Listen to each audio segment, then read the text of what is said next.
So, we rarely do videos like this, as more often than not, the different worlds really do not blend all that well with Dragon Ball. But you know what?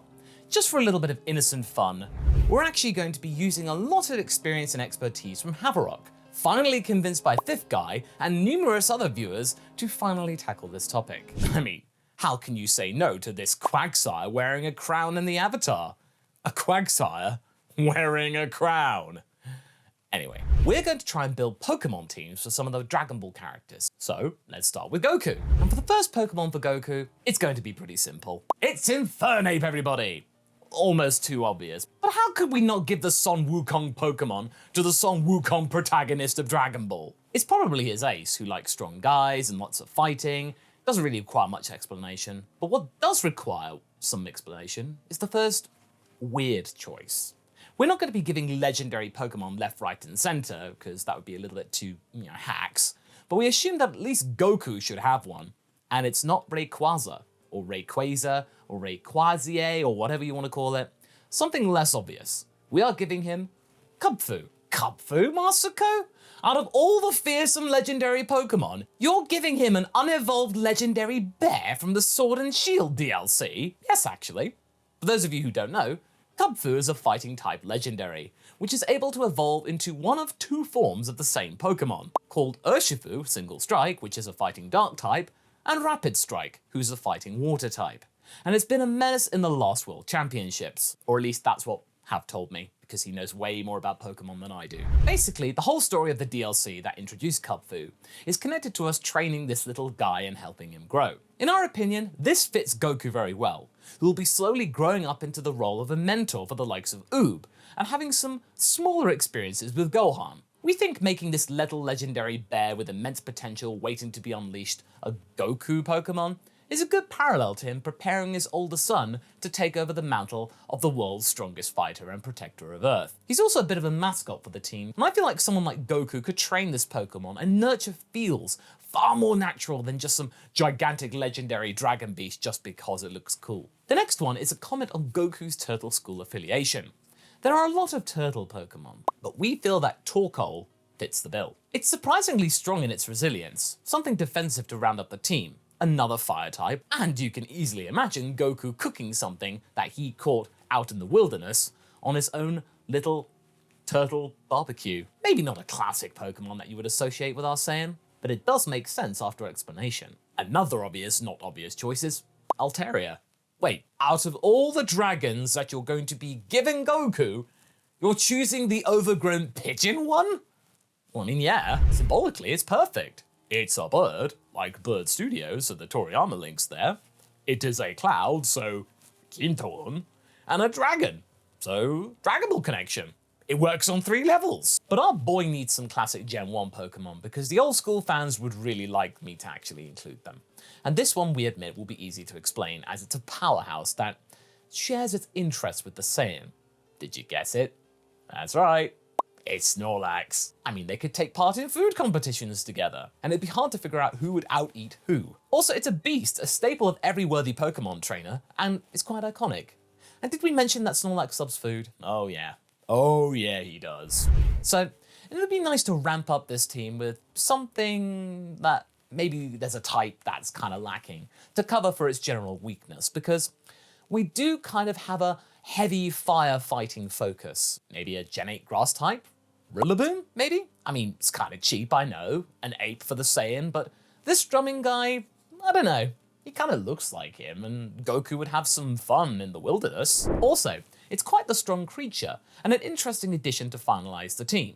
Also, the grass mane, it really gives me some Super Saiyan 4 vibes. Now let's get to the prince. Let's start with the choice that we considered for Goku, but ended up giving to Vegeta, Annihilape. Yes, this new evolution of Primeape is a fighting ghost type, and was actually foreshadowed, most likely accidentally, back in Generation 7, with Primeape's Pokédex entry from that particular Pokemon Sun game. It has been known to become so angry that it dies as a result. Its face looks peaceful in death, however. Yikes. In reality, you don't need to murder your poor Primeape in the game. However, you need to use a new attack called Rage Fist 20 times. Now, The attack itself is interesting, as it does get stronger the more you get hit, which gives us strong Ultra Ego vibes. Also, you know, angry monkey Pokemon? This has to go to Vegeta. And seeing how strong it is, this might even be his main. The other one is an obvious choice. Charizard. Just Charizard. Game Freak keeps giving this thing so much attention and new forms, and Vegeta is one of the most beloved characters in the Dragon Ball franchise, so, you know, they're inventing new transformations for him, so, you know, they kind of see eye to eye.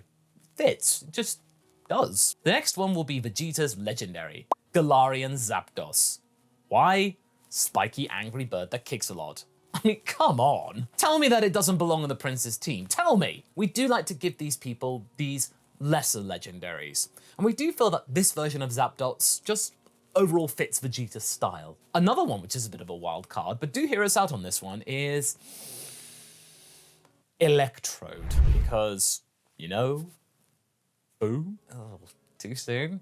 Well, honestly, that could represent him living with tech-savvy Bulma.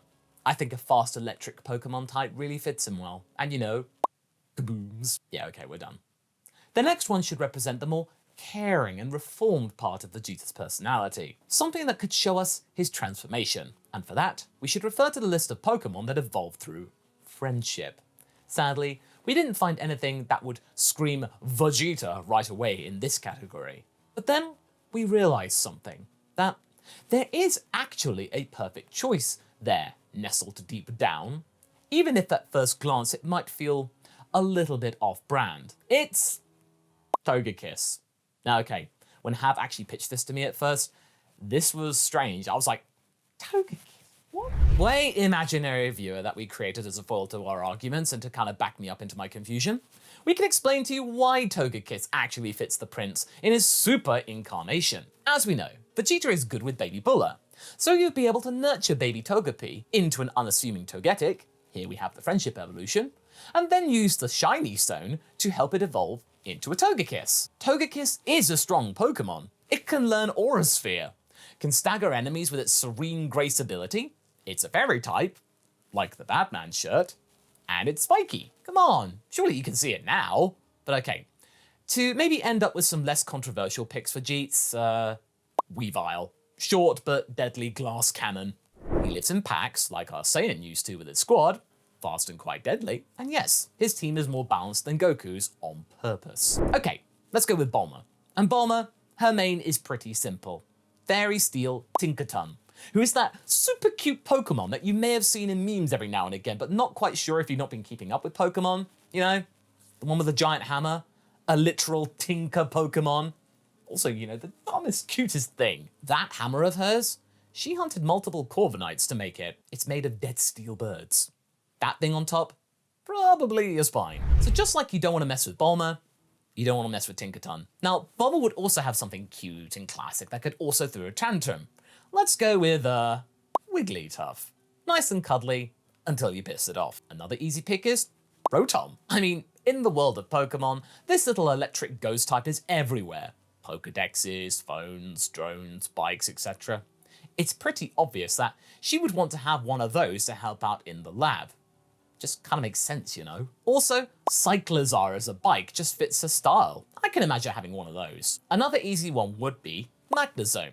It really fits her to give her one of those techie looking steel types. It and Rotom would be a great double act in her laboratory to help out menial tasks when there's no Goku to lift heavy objects. As for the last one, Salazzle. Since Bulma has been into cosmetics lately, and since Salazzle has a certain effect on male Salandits. Filled with pheromones, its poisonous gas can be diluted to be used in the production of luscious perfumes. And it's a fire poison type, cool typing, and a pretty queen-like Pokemon, so it really does fit Bulma. My gosh, I really didn't think she'd be the easiest character on the list, but there we are.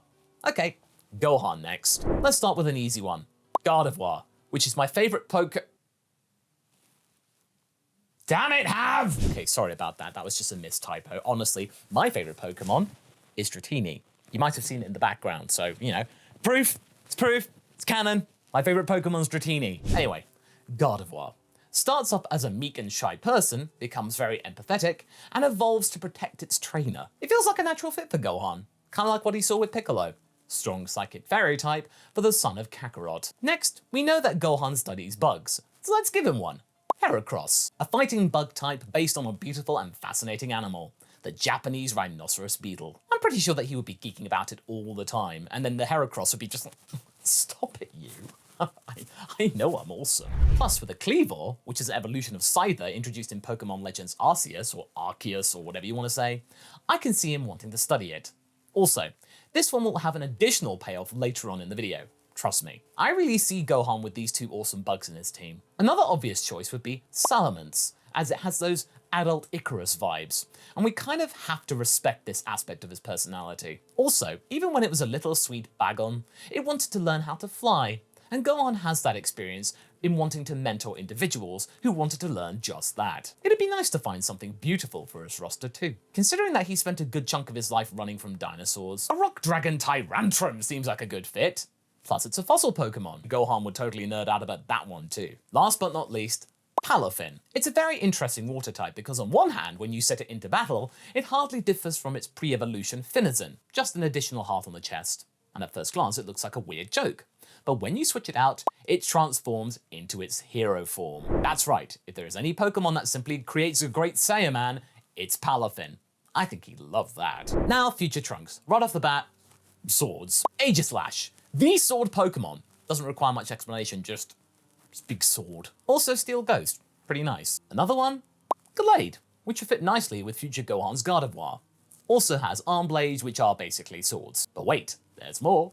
As future Trunks is about to time travel, we would like to give him something that could fit the theme. While mythical Celebi and legendary Dialga would be a little bit too much, Generation 9 introduced us the Paradox Pokemon, which seemed to be, at least at first glance, past and future relatives of known Pokemon, also with really weird names. This is Iron Valiant, a future robotic version of both Gallade and Gardevoir. It fits well with all those blades, also to go along with Gohan's Cleavor, which would give Trunks a Scizor. If you think about it, they can be considered to be the past and future counterparts to one another. So there's some nice theming going on. The last two would be nods to his parents' teams. I think a Magneton and a Primate would do the job.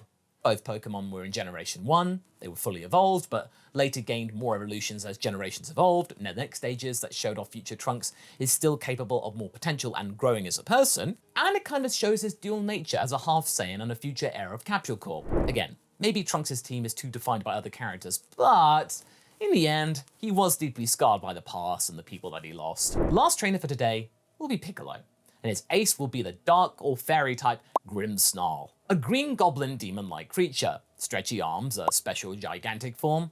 I think you know why we picked this. But modern Piccolo is also a wise man due to his fusion with Akami, so we thought we were going to add a normal sidekick Oranguru to his team. It's got that sagey vibe, you know? Another wizened Pokemon will be Rabsca, an older looking scarab that's nurturing an egg, just as Piccolo was nurturing both Gohan and Pan, and you know how he was hatched from an egg. Also, Rabsca is one of the only two Pokemon that can learn the move Revival Blessing, which can revive a fainted Pokemon, which is a nice nod to the Dragon Balls. Now, speaking of dragons, legendary Calocean Goodra. Goodra, just a snail slug dragon, that's it, that's the reason. Let's choose the Hisuian one, just because it's stronger and has a cool shell. Also Steel Dragon. We spoke about Goodra whenever we were talking about the Japanese connection between slugs and snails and dragons in a previous discussion video regarding Japanese culture. It's simply too perfect not to give it to him. Also, somehow Piccolo became a psychic type specialist, so Medichan? Why not? Both of them like to meditate, and psychic fighting is just cool. Okay, so how do we round up this particular team? Well, Absol. Yeah, the emo Pokemon, but hey, it's misunderstood. Often blamed for bringing about natural disasters. It's really more just kind of giving warnings about them. It's literally a pleasant creature. It fits Big Green very well. Well, we think. All right, that's enough for today. If you guys like this and won't crucify us for giving Vegeta a Toga Kiss, we might do some more, so like the video if you were surprisingly entertained by this. And we shall see you in the next video. Catch you later!